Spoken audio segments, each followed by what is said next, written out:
You're listening to SM Media.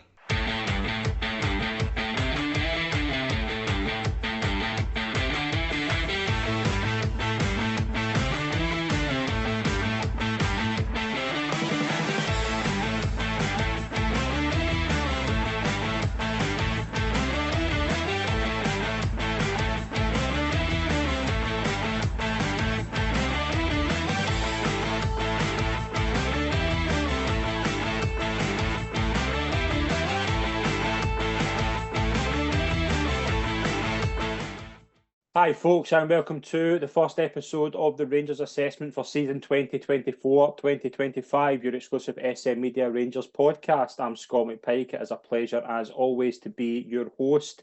We've got an all-star panel to open the show, first show of the season. We'll have a lot to get through. It won't be all negative, as that. We're recording this in quite a good day, actually. A wee bit of positivity today to start it off. We've got a good panel tonight. First of all, he's turning into the Claire Balding of SM Media. He's not near enough every show we do.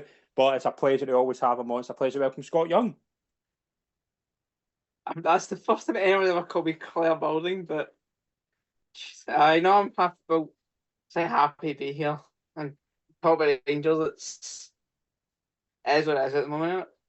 Yeah, there's certainly a lot to get through, and we need 4 hours to get through a lot of the stuff. But as I say, we'll try and make it as upbeat and positive as possible. It is a new season at the end of the day, and again, stranger things have happened going into a season. It is a pleasure to welcome back on the show. Very much a success last season on his appearances. You'll see him in many other podcasts on different Rangers channels. It's a pleasure to welcome Andy Stewart. Happy to be on this evening. I kicked off my Rangers reporting last night at Capello for the B team and we won convincingly. So I'm hoping that might carry on to the weekend, but I'd be lying if I said I had anything more than sheer hope on it. I wouldn't have bet my house on it. But yeah, I'm just happy to be back to a wee bit more regular calendar filling sports fixtures. I mean, the summer break gets a bit long after a while. So yeah, just happy to be back on and thanks for having me on again. Always a pleasure, mate. As I say, we'll kind of structure it in a different kind of way. Obviously, Scott, despite how bad the season ended last year, obviously losing the league, it just kind of throwing the league away, any momentum in the league, losing the Scottish Cup. There was a degree of optimism that the summer would be quite exciting because, despite the fact that Rangers should absolutely not be having a rebuild at this point, the need was absolutely there. But if you look at the summer in terms of what we thought it would be, it's been fairly lacklustre is the best way to describe it. Yeah, lacklustre is the best word to use. I mean, you look at numbers. Just look at pure numbers. We got rid of 5 out of contract players, and all of them deserve to be not rounded up. So I'm happy with that. All good, all big. Most of them are big earners as well, and they're all late 20s, 30s. So they were all at the age where they need to go, and none of them have really had to enter the team. But up until last week, and we signed Cherny, I would say, other than Connor Barron, they were all project players. A lot like your Nsiala, Igamani, Liam Kelly, they're all bench players for the future as cover to sort of beef up the squad. There's no one improving the start 11. If you look at the team that finished the cup final, Seamer's away. Cantwell's been bombed to the B team because he doesn't want to be here. That's two starters in our team last season that aren't here. We haven't replaced them yet, and we play Hearts in 2 or 3 days. Mm-hmm. So yeah, lacklustre is the best word to use to describe it. But the news today about the centre half, Hannibal looks like it could be happening. I'm optimistic with Cherny as well. Last week has sort of given me slightly more optimism. Even the Union Berlin game, to a lesser extent, has given me a bit more optimism. One of the most chaotic games of football I have ever watched, by the way. And I watch a lot of football at all levels. That is one of the most chaotic games I've ever seen. The attack in the Union Berlin game I'll take, but the back line needs ripped up a lot.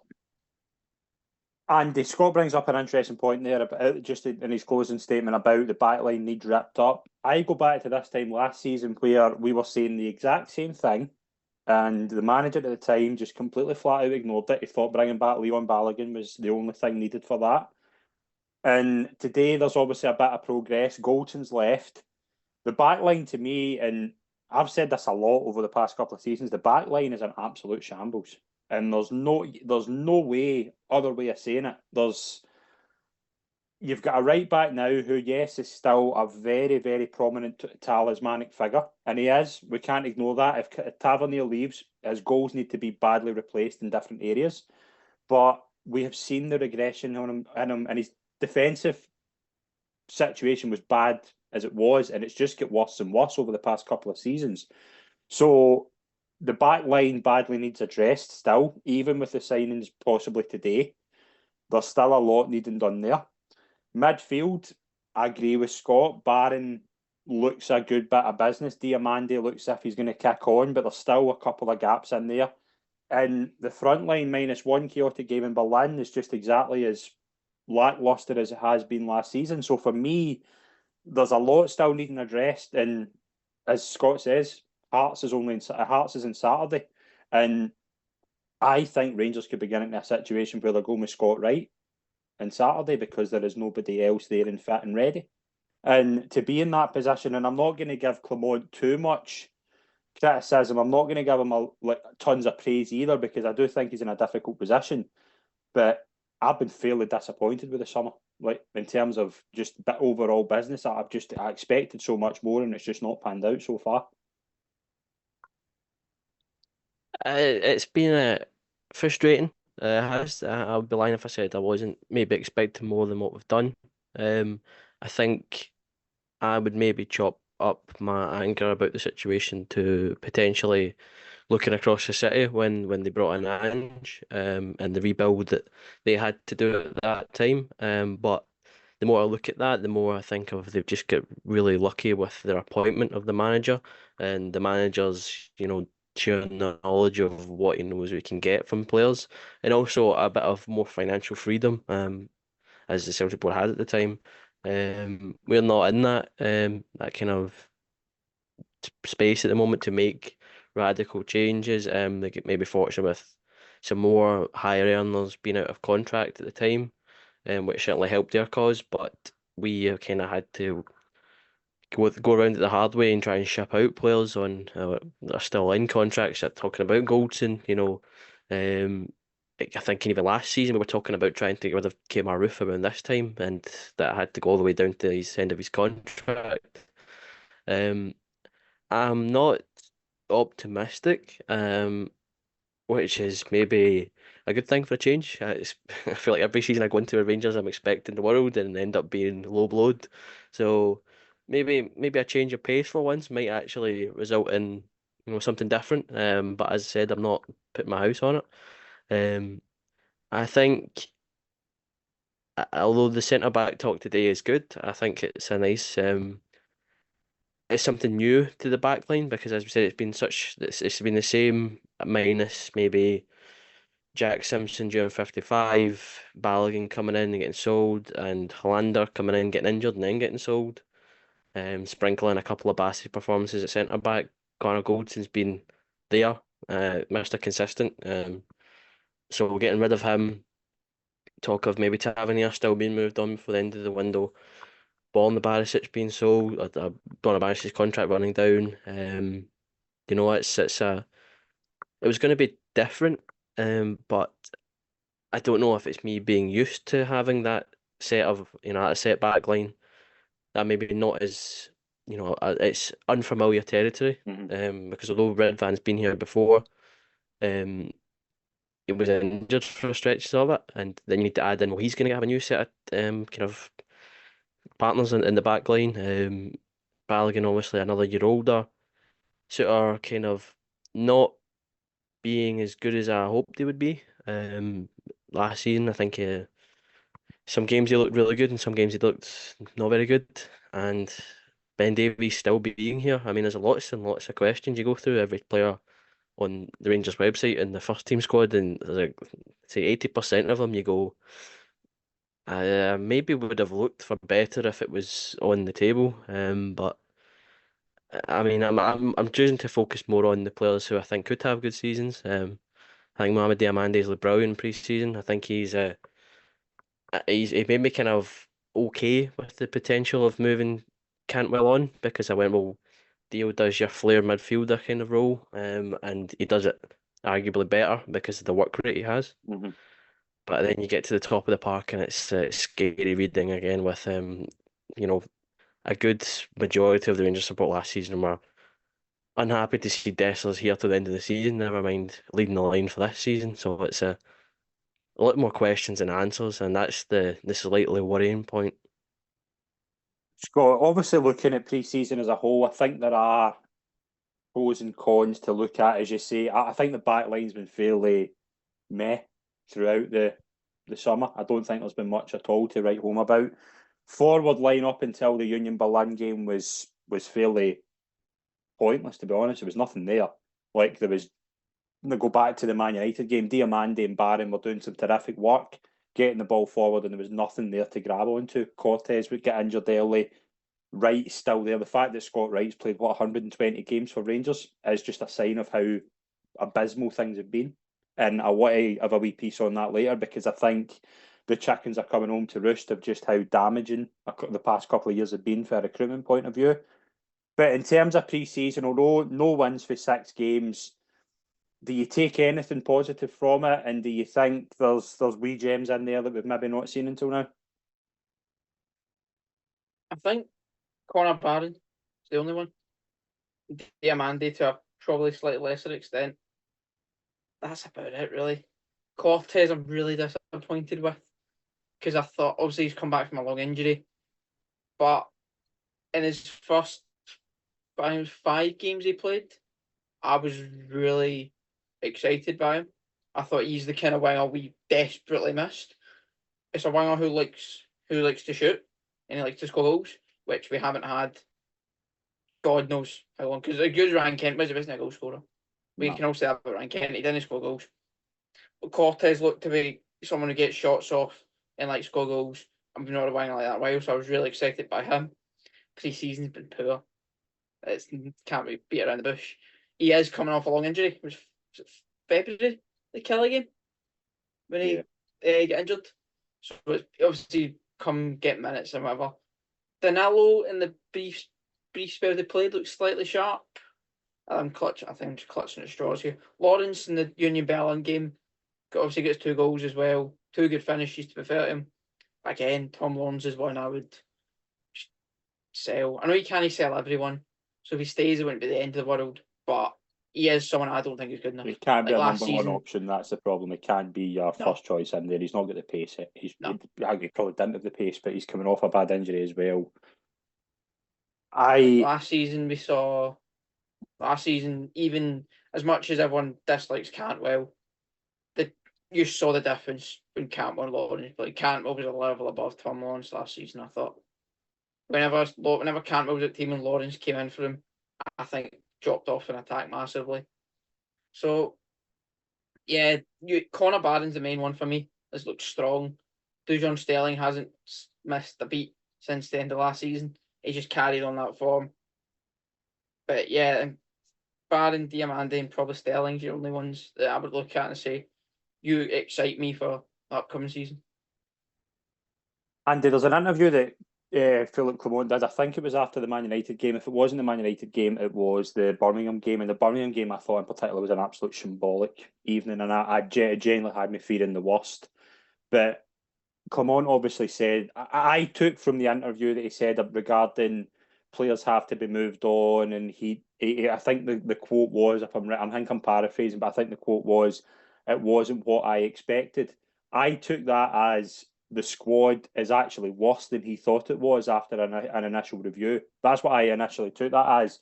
And people were saying people have to be sold. I think that also meant this wage bill is so much higher than what we are getting in terms of results that we need to get that trimmed. And if it, because I don't think fees are the massive issue here. I think it is wages, as we've looked at. The wage bill is ridiculous. Like borderline criminal how high some of the players are getting paid for what they produced for Rangers Football Club, and it needs said, and we'll obviously get into John Bennett's interview later, but I took from that Clement, I think, is struggling with the fact that he is going to have to do a lot. It's not going to take one window. If it took one window, excellent. I think my conclusion of this window is if this gets to September and Rangers have brought in, or maybe short in maybe 3 or 4 areas, maybe needing another striker, maybe needing another midfielder. See if it's salvageable in January. I think that's what the target is. If it's not too far gone in January, they can maybe look at what they did last season, a couple of wee loans to get them through to the end of the season and try and do the same again. Because I think Clement has really had his eyes opened of just how bad this situation is. And again, talk about this later on, but it all comes back to how bad the club has been mismanaging a footballing sense for a long since Steven Gerrard walked out the door. The club's football business has been shambolic, and it does need addressed, and we're seeing the problems come to roost now. Yeah, I think you're spot on. I think our recruitment, especially, I go back and like as I said, David, I was looking at the Goldson centre back pairings and obviously seeing your Jack Simpsons. But then you look at that one, and he also got brought in with Namdi Offabo, and obviously whatever happens with his health and not being able to play for the club. But I would have hoped that maybe we would have spotted something if it was that significant. But there's a guy we've brought in. Now I played a game for the club and moved on. I'm thinking of Bongani Zungu loans. Um, just some of them for every good signing that felt under Gerrard, you got maybe a couple of maybe slightly wide of the mark ones, and it certainly seems to carry on as we kind of gone through the management points. Like because we talk about how Cantwell comes in January and looks like a really good player. Raskin comes in January, but then that summer window after that, you get a Kieran Dowell, and you go, that's not exactly the. I wouldn't give that transfer the pass marks, especially with his injury record. Um, yeah, I'm looking for more of those pass mark signings, and I think we're just going to be our hands are going to be slightly tied at this point in time. I think, as you said, if we can get keep in the fight and then head towards the January window, see what we can do. By then, because I know there's been a lot of talk about managing the finances behind the scenes, off field and on field, as Bennett said in the interview. But I think it was really but whoever set up the meetings and managed to convince Clement has done a great job, because I think now that Clement's here and has seen the actual full extent of the job, it's maybe not what he was hoping for. I think he's made that about as clear as you can without saying it. I ironically said that when we had David Tomlinson go into the Ajax pre-season friendly. I said to if there was one question you could ask him, I was saying, are you happy with this transfer business? And you go, well, he wouldn't actually answer it. But then Rangers TV, his interview, he says, maybe it isn't exactly the way I thought it would go, which in nice manner, just because this is not what I was planning for. Yeah. So I think it's especially now that you get Bennett coming out and saying, "Oh, we had the talk with Clement, and we both came to that conclusion. This rebuild is going to be harder than that, and longer maybe than we were expecting it to be." It's scary that it's got to that point. Maybe more positive now that they know the full extent of this is it now. This is where we're going to have to work on. Almost like that it can't get much worse, so we've got to take steps forward. But it does feel like almost that kind of impending doom, like the league starts this weekend, and not that we've missed the starting pistol, but we've not even arrived on the track yet. Yeah, that's the thing. Yeah. And Scott, I want to say something that I've said to you quite a wee bit off air in the past few weeks. This all leads back to the minute Steven Gerrard left, because I strongly believe Steven Gerrard was not fully backed. And I always go back to an interview that he said when they won 55, and I'm pretty sure it was Chris Boyd, it was maybe Kenny Miller, it was something. There was two people sitting in the East Enclosure, and there was no fans, and they were doing an interview, and Steven Gerrard said the word launch pad. And I always go back to that. and that launch pad was not John Lundstrom and Fashion Sakala in 2 free transfers. Go to the window after that, you then get that abysmal transfer window where the boys Zakowski, the Aaron Ramsey loan that was a shambles in all seriousness. I know it was exciting at the time, but looking back on it, it was an absolute shambles. You then had the summer after that where you brought in Rabbi Matondo to be a right winger, despite the fact that everybody in the world was telling you he was a left winger. You also had during that summer replacing Calvin Bassey with Ben Davis. You then go to the January after that, Raskin and Cantwell, which I thought was good at the time. You then had last summer where Michael Beale just decided, I'm going to sign every player that I saw in a youth tournament 4 years ago. You then had the January window, which I think was pretty good because I think these are all things. That's 6 windows. They're all there. And the last one, Ross Wilson, if there's a footballing equivalent of The Hague, he should be up on crimes because it is.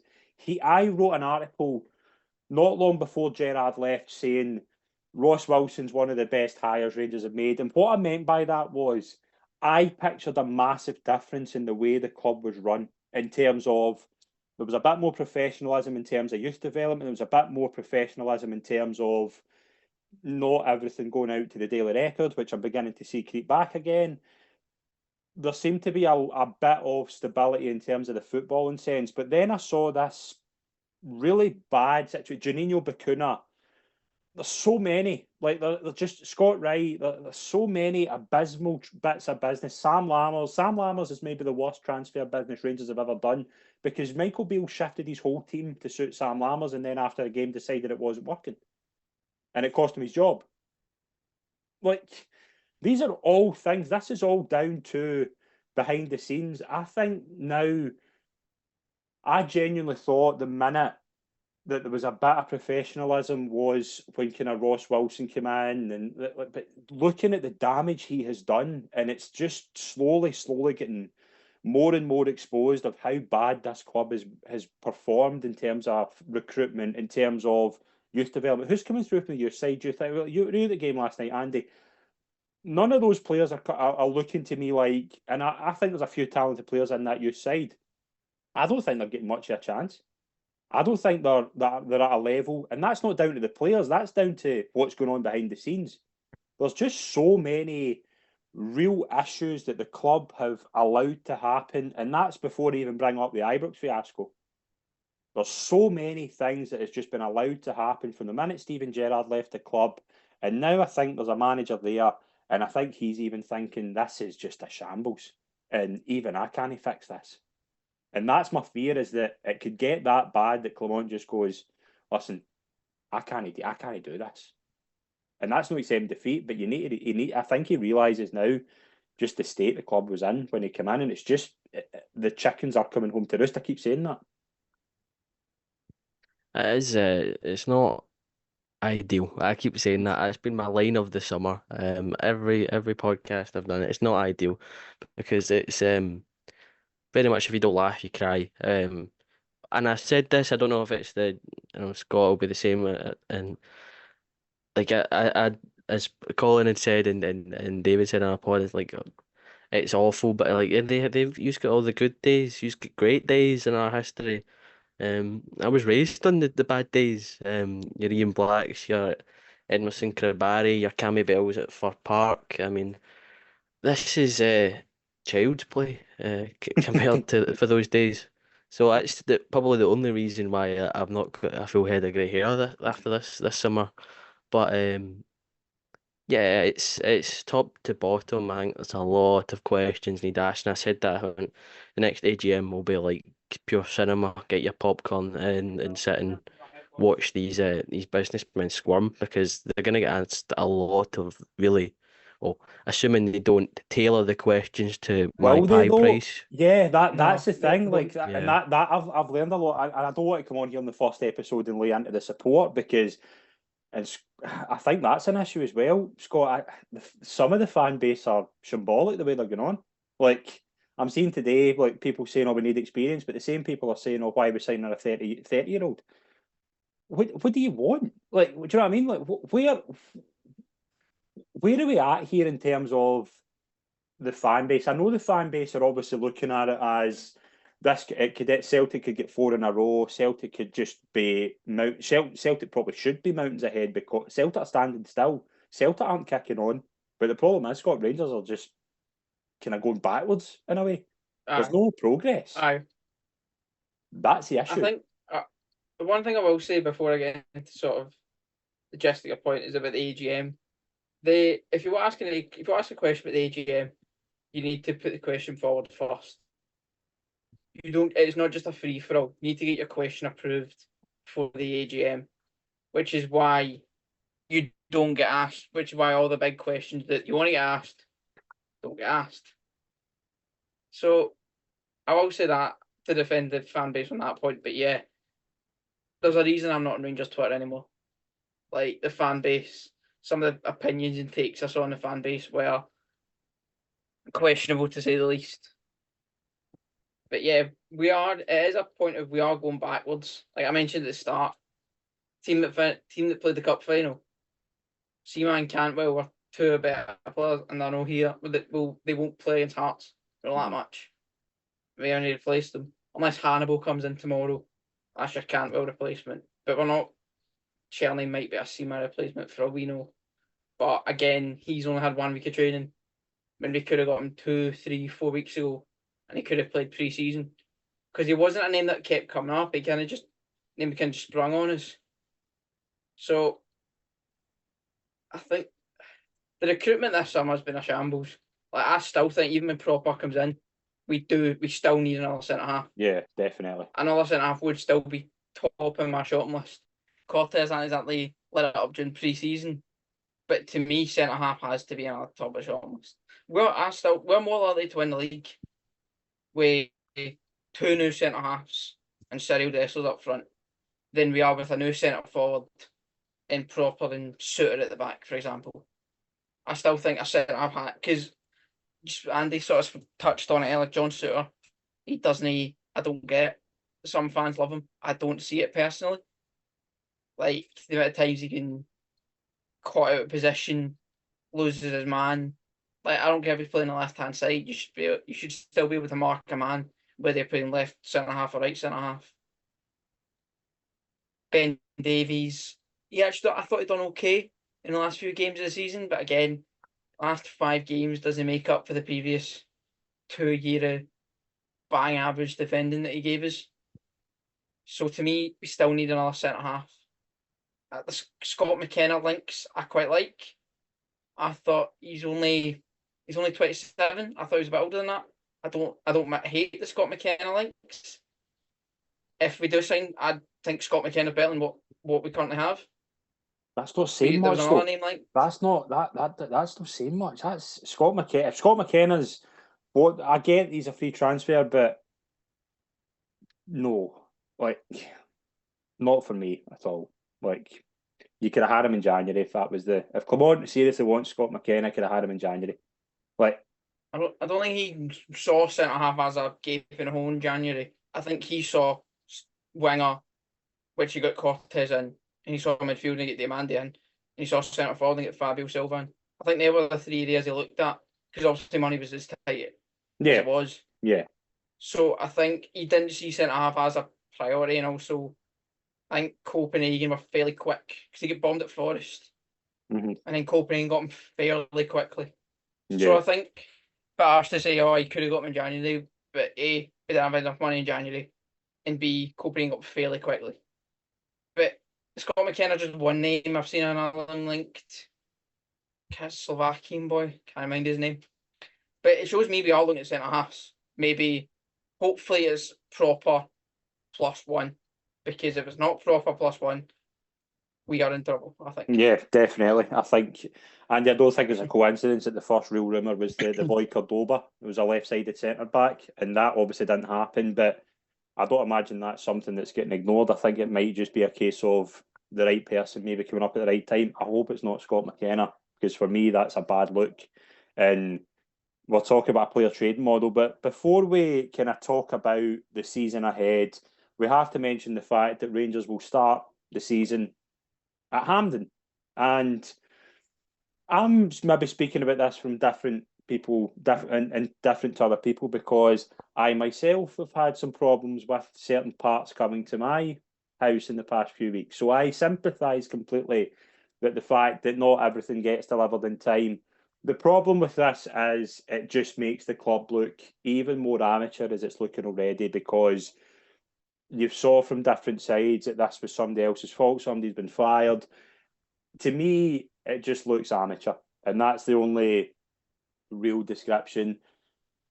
Bennett's interview, some will cover in a minute, but in terms of Rangers not starting the season at Ibrox, it's late September at the very earliest. It just looks bad, and it happens, doesn't it? But I mean, it just shouldn't.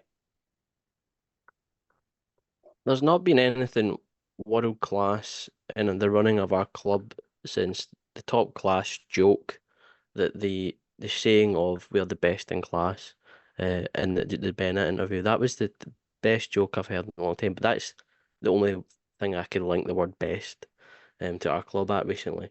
Maybe it making the headlines for all the wrong reasons equally is up there. But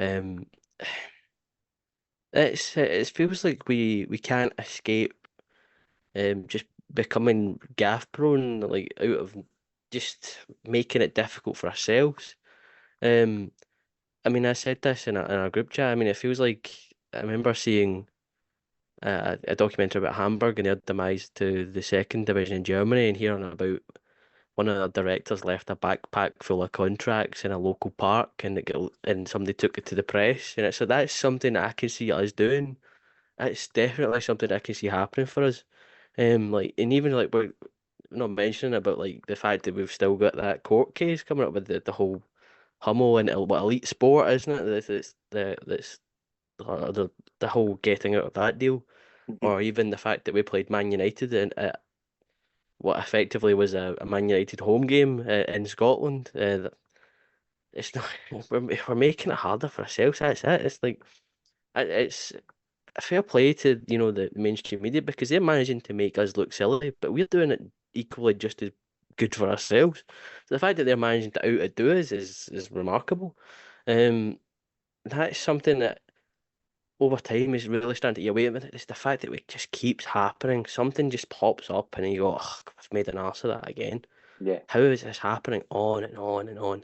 And it's like, well, there's only so many things you can point the finger at. It's like, is it bad luck? Is it, just a poor business forecast? Is it just incompetence? I mean, you can throw whatever you want at the wall and see what sticks. Because 9 times out of 10, it's just been something that you just end up face palming at, and it's becoming beyond farcical at this rate. But the fact is, we keep coming round with a new season, and it keeps happening. But I think Hampden's just gonna have to be what it is. Yeah. We're gonna have to try and just get used to it, and it's not gonna be easy. I mean, I keep saying that when we play cup games every now and again under Gerrard, I thought like going from Ibrox to Hampden kind of maybe made us feel a wee bit more disjointed. So the fact that we're going to need to get used to the Hampden Park might be something that might take a while to get used to, but it's just added to only the things that aren't going our way. Scott, one of the big things I've had with issues I've had with the club in a long time has been the lack of communication. And I always go back to the Sydney fiasco, where I think the club really get panicked by just how bad that was and how bad it made them look. And Andy mentioned the best in class interview. I always go back, that was a shambles and made me think John Bennett's not the best person. I'm not saying he's not, he's not the right person to put in front of the camera to be the spokesperson for the club. I think it's the best thing to say. But they're obviously, since the Hampden fiasco, since obviously Bisgrove leaving, he's really the only person you can put in front of the camera because he is the chairman, he is the guy making all the big calls. And he obviously did the interview. I wrote the layout for this show on Tuesday night at about 6 o'clock, and then at 6:01 there's an interview goes out with John Bennett. I had to rewrite the whole thing. And listening to the interview, there's not a lot said on there that there wasn't a best in class moment, but there was also concerns that he really shouldn't be in front of a camera. But I wasn't expecting this whole massive interview that would completely change my feelings on the way the club's being run at the moment. It wasn't that, but it probably should have been done weeks before. But it just says this thing as well that clearly it's been put off as long as possible, and then it reached a point where we had to get Bennett in front of a camera. The interview's fine. It's nothing. There's nothing terrible in it where I'm like a best in class thing or anything like that. But it's also just saying that this isn't great, and that there's just. Andy's right. It just seems to be one thing after another. There seems to be, if there's anything positive, there's something negative the next day, and it just makes you want to put your head in your hands.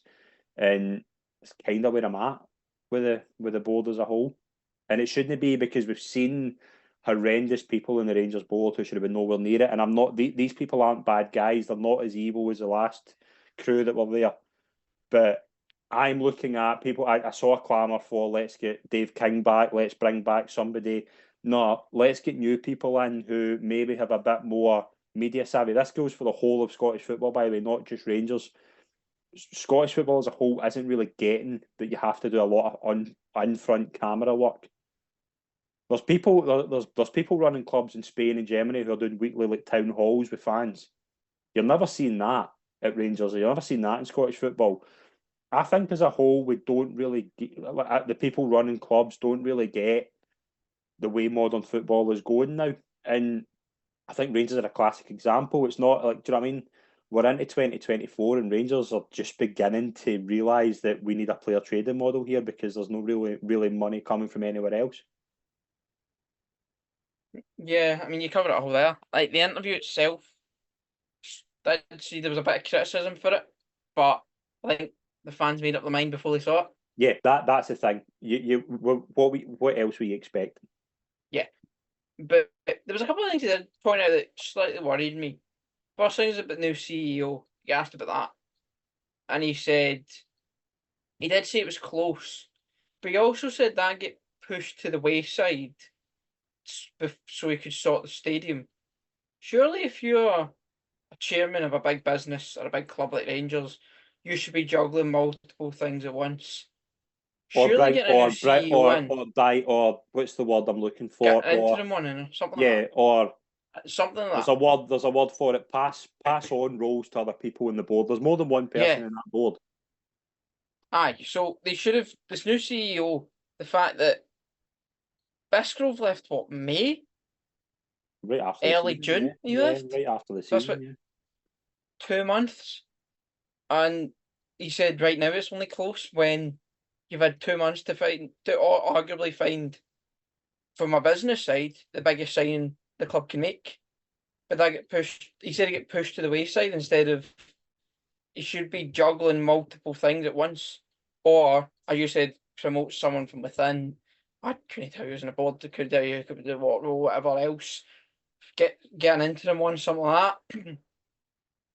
So that slightly worried me. But then he kept mentioning the words player trading model, and I think that's just buzzwords at this point. I don't think they really get it. Like, that's what I came away from. I don't think he understands what the words is. He's probably just heard someone else say it and say that sounds good. I'm going to use that. It's very much what you see. It's very much what you see in the political world of this word. Just say that as much as you can, but but not really know what it means.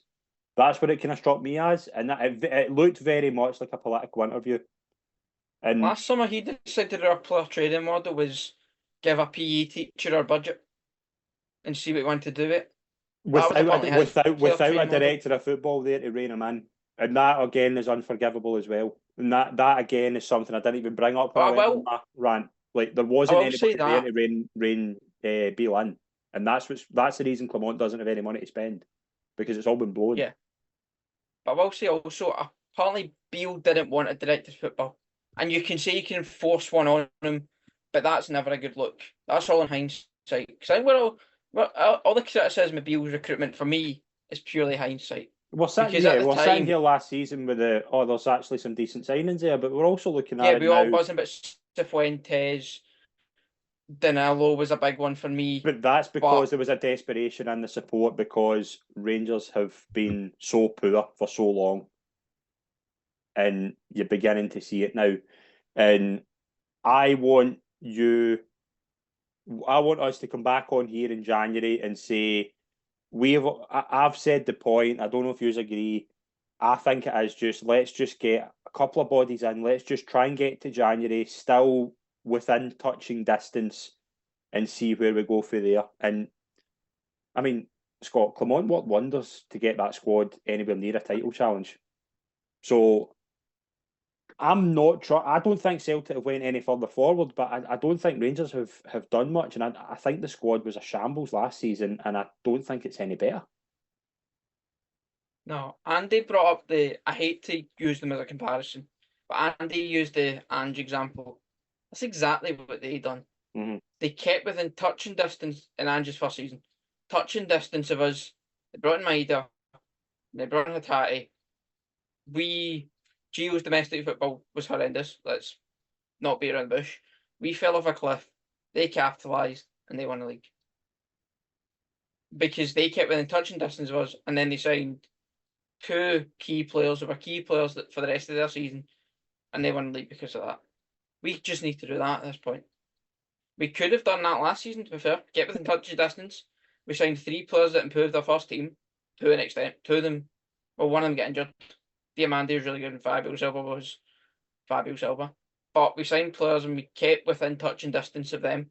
Hit March, and then we realised Beale's pre-season was horrendous and this team really fit. Yeah. And that's when we fell off a cliff.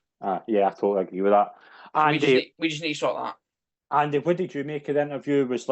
Were you in the camp that a lot of people were, where like you weren't expecting it to be anything special, and turned out it was the exact thing?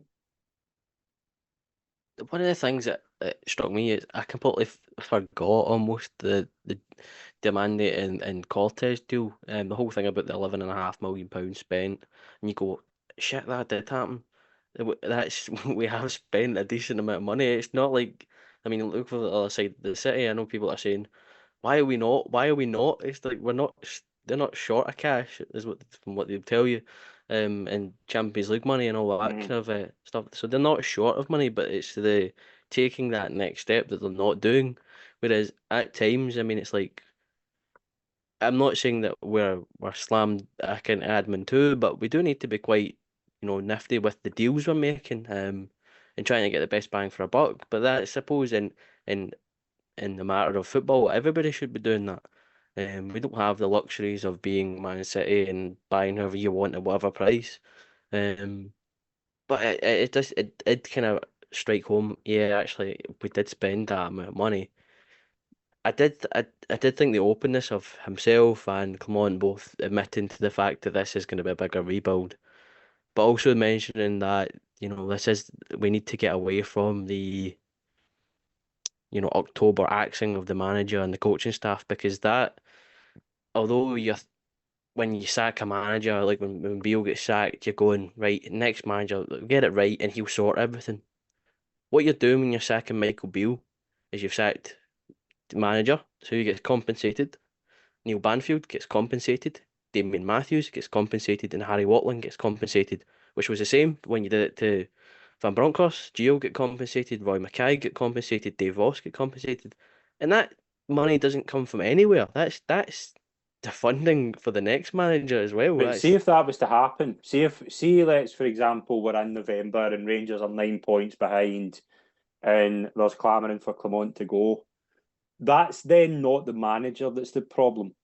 And I've thought that from the beginning, and although people know my opinions on Michael Beale, I think he was way underqualified to be the Rangers manager. But if you're sacking 3 managers at the same time in 3 years, that's not just the manager that's the issue. There's a serious deepening issue there that's been just underlying for so long. But what I took away from the interview was that I think Bennett and Clement have had conversations, and I don't really know what goes in. I don't know how those conversations would go, but I took that, Andy, as they can't say. I think Clement will be there as long as Bennett wants him there, and as long as Clement wants to be there. I don't think Philip Clement is at Rangers for 5 years. I don't think that's his ambition. But I'll be very, very surprised if Philippe Clement isn't. Philippe Clement is probably the only person since Gerrard who should get Gerrard time. And what I mean by what Gerrard got 3 seasons to get it right. There was clamouring from a small section of support who probably wasn't happy when Gerrard didn't win the first season. But there was a patience there with Gerrard because they knew, right, there's progress. And we've seen enough of Clement. He's won a trophy. He's clearly got something that the other two guys didn't, which was a bit more of a modern perspective and a better way than what Beale had. And I think that Clement should and will get time to get it right because there's enough, but there's a body of work there to suggest he has done very, very well in most of his description of what he was asked to do. I mean, I've said this, when we were losing in the title race and when we eventually lost the league and the cup, I still have full faith in Philippe Clement. Mm-hmm. I think the body of work that he's put together since taking the job has been positive overall. I think because you look at what he's inherited and you go, I mean, the fact that what was 11 games in a row we won to put ourselves right back in the title race and then to get the lead in it. Yes, you can say Celtic had missteps, but we still need to take those opportunities. There's games where, I think it was at Aberdeen a couple seasons back where Celtic had dropped points and we went up to Pittodrie and you're thinking, right, it's going to be a difficult game because Aberdeen will make it difficult, but a good team here gets over the line and takes the advantage, and we didn't. Um, I think Clement has the makings of being a really successful Rangers manager. I mean, I've said something stupid like on the way back from Easter Road. I went, I thought if Rangers can, that we were in really good place at the time. It was during that 11 game spell, and thinking this could, we're in a title race here, win the league, Champions League money, and I'm thinking, if we Philippe could go far with us, maybe in Europe at some point. I said those words, and I'm slightly regretting it as it seemed to go downhill as soon as I said it. But I still have faith in So the it's your manager. fault. I'll take the blame on it. I'll take the blame on it. But for every Andrew McCormick like that, you get a Matondo screamer against Celtic. So that you'd have to take them as they come. Um, I still have full faith in the manager. I think if it is going to be one of these things where maybe we're behind to them early in the season, I think he's a smart enough manager, and there will be progress being made. He will continue to kind of put forward steps in. I mean, we've talked about Ross McCausland, the way you think he's a great player, you think he's a poor player, I think he's Rangers quality or he's not. That's a Rangers player, a youth player being brought up into the senior squad. I mean, you're talking about a player who was out of contract at the end of that season there, and it got himself into games, scored a couple goals, and played in Europe. He's got a decent CV for a boy his age now, and has experience. I mean, I know it's one of these things where he didn't have much of a choice, but he said, if I can make advances and bring in youth players forward, I will do it," and he did it. I mean, one player, it's not brilliant compared to maybe some of the other Scottish clubs, but one player is a decent tally for Rangers. As you said earlier, I mean, we have to, the whole footballing outfit, it's not brilliant, but I think, I don't know if I'm going off of last night being at the game too much, but there's a couple of decent young talent in there. If he can subs a couple But of minutes is in that an games, issue with the support? And I know I keep interrupting, but and I do apologise, but is that an issue with the support of? I see a lot of these talented players. Like I'm massively keen on Bailey Rice, but I'm not. I don't see the support. Like I'm seeing people saying in things that I'm seeing in like Twitter and things like that. Ross McCausland's nowhere near good enough to be a Rangers player. Like he's only played 30 games. Like you need time. It's a massive, massive step up from playing in B team games every week where you're not playing that good opposition. You're playing the players the same age. To then get into a first team, players need time. It isn't Barry Ferguson night, and Barry Ferguson's as unique as a youth player as you can get. Like, it's a weird one because for every Ross McCausland slander comment you get on Twitter, you get somebody absolutely foaming at the mouth at how good Zach Lovelace is. yeah, And why is Zach Lovelace not getting enough? Why is he not getting in the team? Why is he not getting in the team?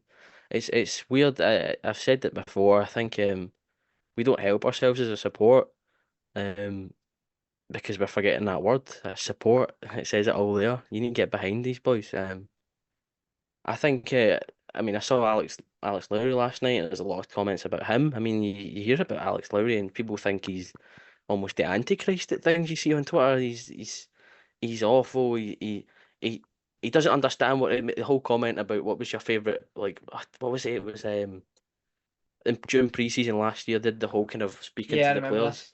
and there was And he didn't Lowry had give made a. he didn't have a memory or something like that, and he went, "Oh, he's just not fit to wear the jersey. He's not a Rangers player." And it's like, really?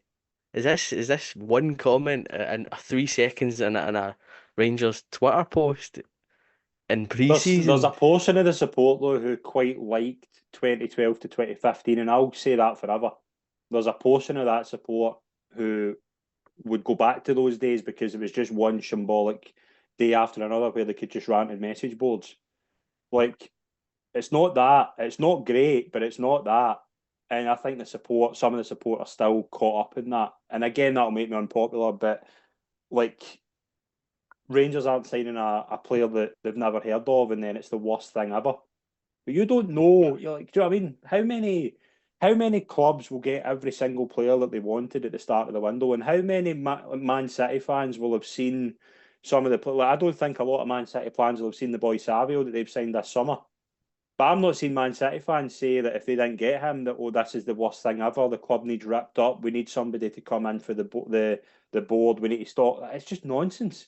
And that is where I think it's quite important that we kind of look at the club as a whole. And there are problems. I mean, we are all. What I'm on here tonight. What we've fairly kind of been open about a lot of them. There's a lot of problems that have been there for a few years, but I think until like I thought last season that there was a bit of positivity with the signings, and then after 2 games it was ripped to shreds. Rangers go to Hearts on Saturday, Scott. It's a tough away game. It's going to be a very interesting to see how Rangers set up. Does Vaclav Cherny get thrown straight in? Does Proper come straight in? Do we see perhaps Danilo straight back in? Because I don't think Cyril Dessers, I think a lot of people will agree, I don't think Cyril Dessers is the right man to lead Rangers forward up front. I am probably as intrigued with the team line as I've ever been with a Rangers game on Saturday. And what are you expecting for Hearts? And give us a wee score prediction before we get into our season predictions. As you said, I've got no idea what I kind of. If I was picking the team right now, Sterling will be a right back. If it's done and he's signed in time, Proper be centre half. He'd probably stick Suter next to him. Even though I'm not, as I said, far from John Suter's biggest fan, but he's better than Ben Davies, so he kind of process of elimination. He's maybe even Balogun. Actually, probably put Balogun. Thought about him play him left centre half. Yilmaz would be there. Your Diamandi and Barron would be your two sitters. Cherny probably in the right. I'd probably start. I'm not Tom Lawrence's biggest fan, but he probably plays because of his Union Berlin performance. 2 goals pre-season. You sort of build form for the season, and he get a brace his last game, so that's he kind of plays there. I'd still play Cortez because he's better than Matondo. He's better than Wright. Striker. I would go with Danilo, but I'd be stunned if Dessers It's doesn't play. Dessers. It's going to be Dessers. I think it'll be Dessers. Aye.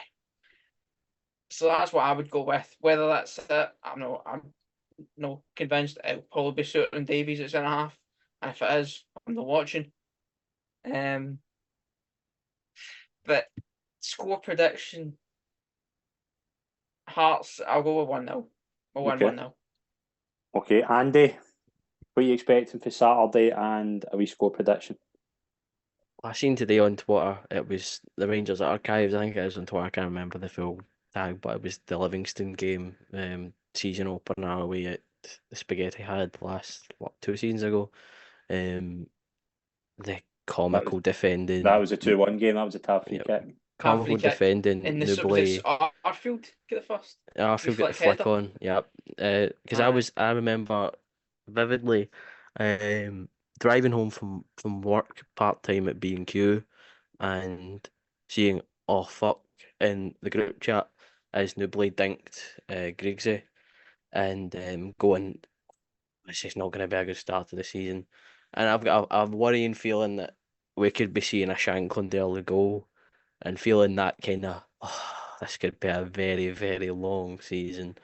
But as I always do, I'm not going to predict we lose. I will say it will be a 2-1 similar to that day. We won't.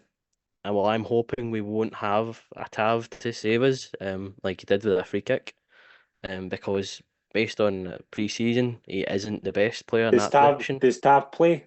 No, he shouldn't. Based on his pre-season performance, he shouldn't play. Should he? No. Will he? Yes. That was my worry.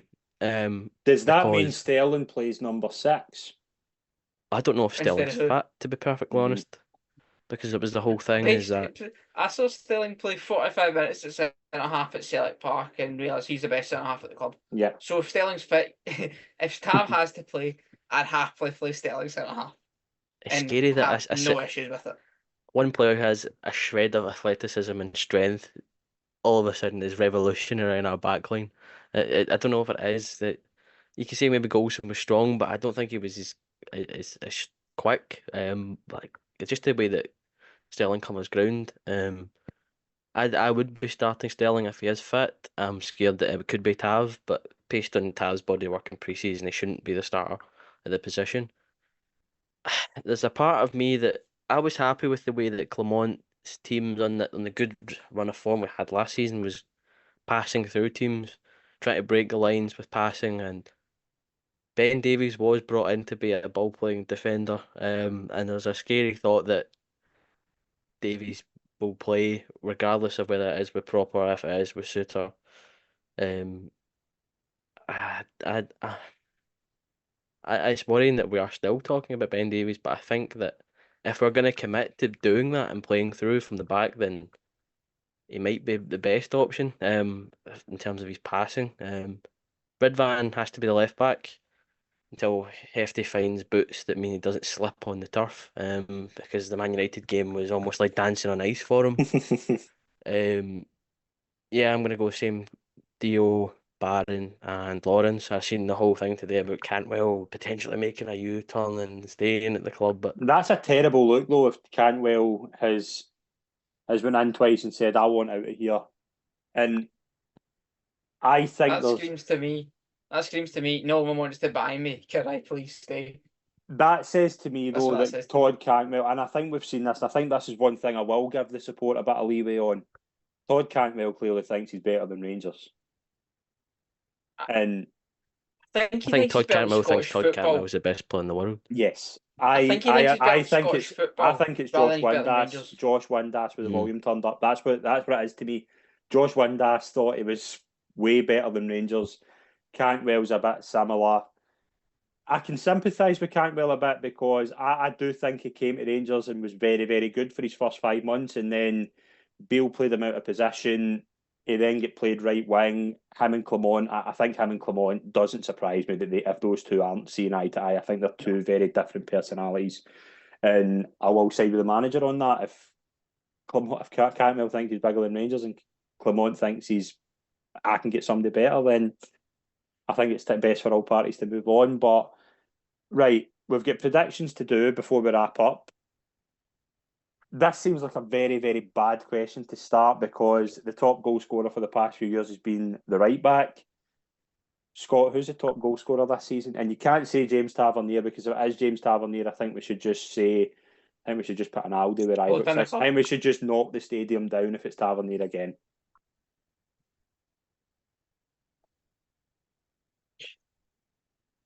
Top goal scorer. I really want to annoy you by saying Lon Shankland. Say if you want. But There's no chance of it happening, so no, I'll go with Danilo. I think Danilo. If he stays fit, I think Danilo will get some goals. I'll go with Danilo. Andy Stewart, who will be the top goal scorer this season? Logically, if you don't go Tav, you go for the striker, unless your striker is Cyril Dessers. Which is my reason is why I think that's why Scotty's went for Danilo. Yeah, that's exactly what it was. And in the same way that Scotty said, Danilo, can I say, I think it will be Rabbi Matondo and then backtrack on it. I will say there's a part of me that's angry because look over the City and Matt O'Reilly scored goals for joy last season, and Tom Lawrence in pre-season, I mean, he scored from free kicks, he scored from open play. He's certainly been putting the ball in the net. His performances all round haven't. It's been okay. I mean, it's. I still am standing by the word that he's not the answer in the long term, but I don't think any of the players in our squad, you can really maybe apart from Baron Diamande and say Cortes are answers long term. I'm gonna go out there and maybe say Tom Lawrence. In that similar kind of Matt O'Reilly kind of vein of just drift into the box and get some shots away. Are we unanimous that Mohamed Diamande is going to be Player of the Year? Yeah. Yeah, Or his midfield pal, Conor Barron. yeah, that's exactly the way I'm thinking. It's gonna be Deer or it'll be Baron. I can see a boom song situation happening with Diamande. Like, I seriously think he could be just another level to anybody around him, and somebody comes in January with a ridiculous bid, and Rangers will take it. And It's the fact that it's the progression in his game. I feel like it takes he'll, yeah. it takes a good player, you know, a certain amount of time to, to make a step up in their ability. But Diamande seems to be stepping up consistently and finding a new gear. Like I was like, oh, when he scored against St Johnstone from outside the box, and you're going, okay, he's adding shooting to his game.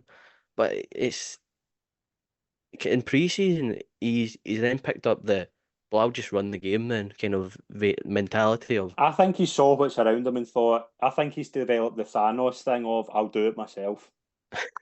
That's what it is. Do you remember when Tillman scored that goal against Motherwell? Yeah. We just took the ball for halfway and ran through Yeah. everyone. Tillman was like, this is pish. I'm better than all you. I'll just score. And he did.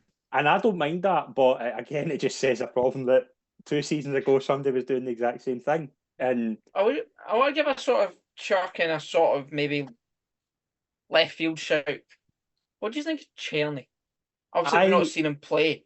But I looked at his numbers. He got 5 goals, 5 assists, and he was mainly a sub player for Wolfsburg last season, which isn't bad. It's pretty decent. In the season before, he got 15 goals and 13 assists in the Eredivisie. as you know, Scott, I'm a big fan of Dutch football. That's why Robin Propper news today made me quite delirious, because I do think he is exactly what Rangers need. I think with Czerny, what impressed me is that him and Danilo, like, he's exactly what Danilo needs, is that kind of left-footed right winger who's going to cut in. Rangers have not, as you said, you made a point, Rangers have not had goal-scoring wingers since Stephen Naismith. Like, really? Truthfully? What about Candace? Barry Mackay. Barry Mackay, not consistently though. Consistent goal scorers like Celtic. Yeah. Like Celtic, for example, Jota would get a lot of goals. Yeah. Like Maeda would score. Like do you count Sakala as a winger? Yeah, but again, could be as erratic as humanly possible. Like, do you know what I mean? Aye. Like, I do think Sakala's been a loss. Like, I do think that was something I was disagreeing on last season. I don't think getting rid of Sakala was a good call. But I also think the problem Rangers have had is that, like Rangers goals last season, Sima got a lot of goals, but Sima, I wouldn't necessarily say Sima was a winger. He was an inside. No, he was an inside forward. He was an inside kind of forward who could play through the middle. But Rangers lack of goals from all areas has been absolutely woeful, and that's what needs to improve this season. Still think you need a midfielder in there. Czerny is what Rangers have been missing for a long, long time since Candace, as a right winger who can cut in and deliver balls into Rangers. A lot of Rangers' joy out the right side been Tavernier. That's not there now. And Sterling will maybe get. Rangers played Dujon Sterling for half the season right wing, and he was good at it. But he's not a right winger. You need somebody there who can score goals. Like, it's just an issue for me. Can Rangers win the league? I know we're all going to say yes because we want them to, but can you see Rangers winning the league? Is it on this season, or does it depend on what happens from now to January? I was about to say, ask me end of August. Yeah, that's kind of where I'm at as well. I'm about to do a prediction show for the SPFL, and I cannot put Rangers winning the league because I just don't see it at this moment. You kind of in that regard, Andy, or are you? The whole thing that Celtic can win in leagues, the whole thing during their way and their march of going to get their 10 and stuff like that was under Gerrard's team. It was any time we came up short, you're going, they just have that, they've got the routine of winning trophies, and they're right back in it now. They had one slip up, but they're right back in it. The whole thing of the Rangers needed to find winners, having proven winners are guys that got it. We brought in your Arfield, your Davises, your McGregor, and we won the league. Celtic have now got a whole new group of winners that they've brought in, and they've managed to survive the managerial change, and they've about steadied the ship after that whole ruckus of bringing Brendan back into that, the noise, because there was going to be a lot of noise. And although they'll tell you that they love him again, that he's not got the loyalty of having a poor run. If he were to go on a duff form, similar to say when Ange came in and they struggled early in the season, he doesn't have that luxury now No. because he's burnt that bridge. Yeah. I think Clement has that, although I don't want him to use it. I think it's very much to use the phrase that the managers have been using over the last few years has been take it a game at a time. And in the vein of what that it's going to be a long season, taking it a game at a time will make it a long season, because we're just going to need to get by on a game to game basis. That first Old Firm of the season is going to be chaotic. I think it's going to be that the days leading up to that is going to be, end of the world kind of mass hysteria. I think it's Celtic fans, like right now, they'll be saying that we can go and thump Rangers this season. Rangers have got worse, and they'll be thinking, well, how could they get worse? But we have. I think we just need to get by, similar to the whole getting to January. Take a game at a time, If we can cross off the other games in the leagues, your Motherwells, your Dundees, Dundee United, these games what Rangers teams should win and stay in it. At the end of each game week and say, we're staying with you. Going into that first Old Firm, if we are level on points, I think it changes where we maybe are. If we've dropped points, then maybe it's a wee bit more added pressure. But it's the game to game basis for me, and it all starts this weekend. Yeah, absolutely. But we will obviously cover the Hearts game. We'll do a special post-match edition. We will be back in a couple of weeks for the next episode of the Rangers Assessment. Won't be a weekly show for the start, but we'll get back into a weekly habit starting in September. To my guest tonight, first of all, Scott Young, absolute pleasure, mate. Thank you. I know, pleasure to be here. I wish it was a slightly happier subject, but no, I enjoyed it. Absolutely. And Andy Stewart, thank you very much, mate. See you soon. No problem at all, Scott. Thanks for having me on. We're looking forward to these nights. It's always a good chat. So yeah, maybe be on a wee bit more last season. Hopefully, yeah. And thank you very much, everyone tuned in. We will be back soon for the next episode. We'll see you all soon. Thank you.